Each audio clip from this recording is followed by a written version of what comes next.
Road રસ્તા એટલા ખરાબ હે તો બેનોને ડિલિવરી ટાણે વસમાં થઈ જાય દવાખાના બેજા પોગતા જ નથી. કેટલું વસમાં રહી ગયું લ્યો. શું કરવું?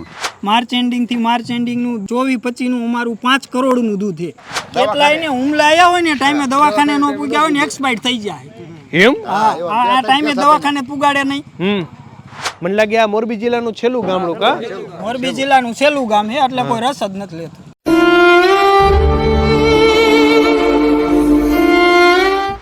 જેમ આ ગામનું બોર્ડ આખું ભૂહાઈ ગયું છે એવી જ રીતે આ ગામ સુધી પહોંચવાનો જે માર્ગ છે એ માર્ગ ઉપર ડામર પણ હાવ ભૂહાઈ ગયો છે.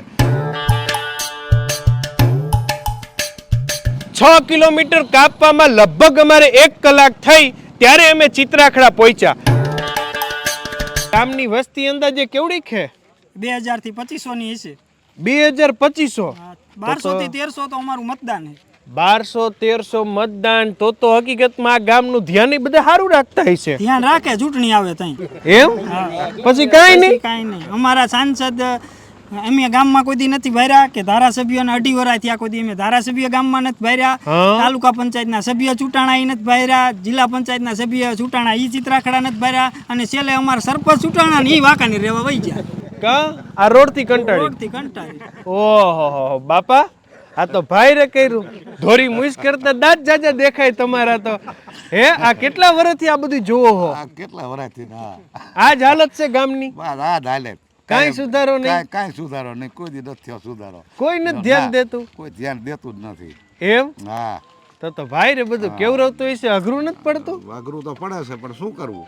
એમ. હા રોજ સવારે ઉઠીને આંખુથી આ તૂટેલા રોડ જ જોવાના. હા બસ તૂટેલા રોડ જોવાના. એમને આમ 2 વ્હીલર મોટરસાઇકલ વાહે બેહીને જાઓ હો કે નથી જાતા? જાતા જઈ છે. હા એમ. તો હે કેટલાય ને હુમલા આવ્યા હોય ને ટાઈમે દવાખાને નો પૂગ્યા હોય ને એક્સપાયર થઈ જાય. એમ. આ ટાઈમે દવાખાને પુગાડે નહીં. સાચું હે. તો એમને આ તમારા ગામમાં આવવાનો રસ્તો આવો તો સીમના માર્ગનું પૂછાય જ નહીં ને. સીમમાં જવાનું જ નહીં. હે સીમમાં જવાનું જ નહીં. કા જે ખેડૂ હોય ઈ જ જઈએ કે બીજા તમે ન જઈએ.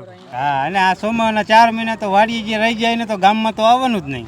એમ. હા, કેમ કે વરસાદમાં તમે જઈ શકો મોટરસાઇકલ લઈ. કોઈ નહીં હાલવાનું. અત્યારે નથી જઈ શકતા. અહીંયા વરસાદમાં કેમ જવું? અત્યારે નથી સરખું હલાતું તો વરસાદનું શું કરવાનું? 2 દૂધની ગાડી જાય. એક વાંકાનેર શીત કેન્દ્રમાં જાય ને એક રાજકોટ જાય. સવારે 2 ગાડી દૂધ જાય ને સાંજે 2 ગાડી દૂધ જાય. પણ ગાડી વાળાને આ માર્ગે ચાલવાનું. એમ. હા બરાબર. ગામમાં ઢોરા જાજા છે ને. 12 મહિનાનું માર્ચ એન્ડિંગ થી માર્ચ એન્ડિંગ નું 2024-25 નું અમારું 5 કરોડ નું દૂધ છે. તોય રસ્તો હારો દેતા નથી. રસ્તો નથી હારો દેતો.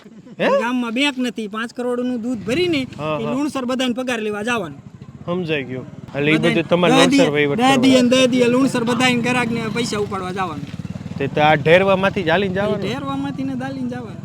સમજાઈ ગયું. એટલે ખરેખર આ લોકોને આ બાજુની સાઈડ વધારે તકલીફ. આ છોકરાઓ યુનિફોર્મ પહેરીને રખડે છે. ગામમાં નિશાળ હે. ગામમાં નિશાળ હે. અહીંયા જર્જરી થી એટલે પારી પદ્ધતિ કરેલી છે. અડધા છોકરાને સવારે આવવાનું ને અડધાને સાંજે આવવાનું. હવે એમાં અમારી 80% વસ્તી વાડીઓમાં રહેવા વાળી છે. એમાં એક છોકરા નાના મોટા જ હોય. એક છોકરું પહેલામાં ભણતું હોય ને સવારે મૂકવા આવવાનું, પછી બપોર લેવા આવવાનું, પછી બીજું 5માં ભણતું હોય ને બપોર મૂકવા આવવાનું, સાંજે લેવા આવવાનું. એટલે છોકરા ભણાવવા હોય ને તો લેવા આવવામાં મૂકવા આવવામાં જ રહી. નિશાળ છે ને 2 જાય. હા તે ઈ પ્રશ્ન છે સાહેબ. એક અમારા સાહેબ અહીંયા આવે વાંકાનેર થી બેન છે. 12 મહિનાથી આવતા નથી ને પગાર લે. 12 મહિનાથી બેન ની હાજરી ચિત્રાખડામાં પુરાય અને આયા નથી 12 મહિનાથી કોઈ દી સ્કૂલમાં. હમણાં એક અધિકારી આયા હતા વાંકાનેર થી. મેં રજૂઆત કરી કે સાહેબ અમારા અહીંયા શિક્ષક છે એ કોઈ દી આવતા નથી. તો કે તમારે કે હોદો શું છે તો હું કે તમારી રજૂઆત લઉં લ્યો. હોદો હોય તો જ રજૂઆત લે. તમે પબ્લિક હોય મોટો હોદો નહીં. એ સાહેબે મને એવું કીધું તમારો હોદો કાંઈ છે. મેં કીધું હું ગામનો વ્યક્તિ આવું, મારા છોકરા અહીં ભણે એટલે કેવા આવ્યો. તો કે તમે કે એમ કયો તો કેટલે ધોરણની સ્કૂલો છે? અહીંથી 1 થી 8 1 થી 8 ધોરણની સ્કૂલો. 1 થી 8 ની સ્કૂલ છે.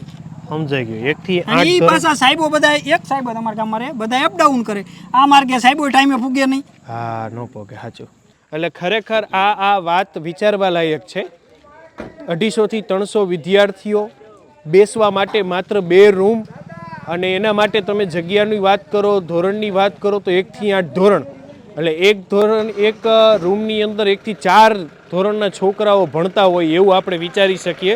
એટલે આમાં તો હવે શિક્ષણનો પાયો કેટલો મજબૂત થાય એ શું કાંઈ તો ભગવાન જાણે.